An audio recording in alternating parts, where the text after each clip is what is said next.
街を背に私なき道の上でそれは逃げてゆくよ。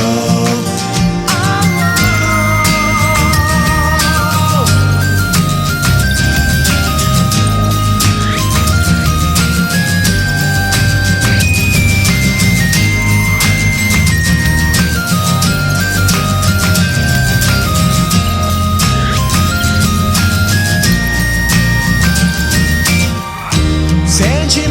タルな夏だからはしゃぎすぎてしまうのかな。僕のせいで悩んで君を夢中になれ何をと勝手に残念も隠して数時間後には散る命僕らの夏も同じかな。さらばだかけどやまずに突き刺されそれすら懐かしさへと変わっていったよ。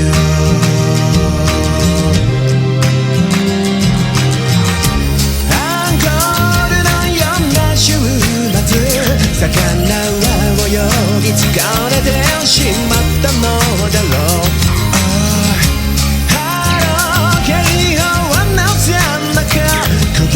したボートに揺られた日の次にやる恋は背負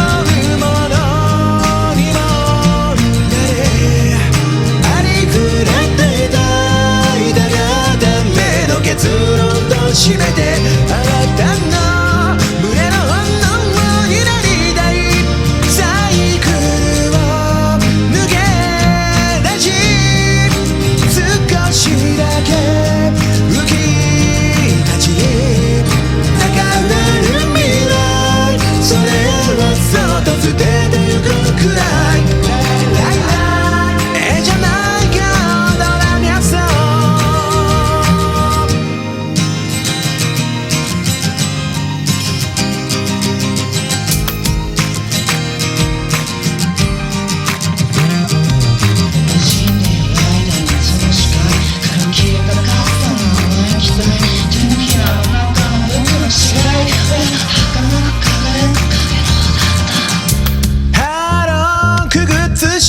死の子言わせぬ状況にも耐える蜃気楼のそう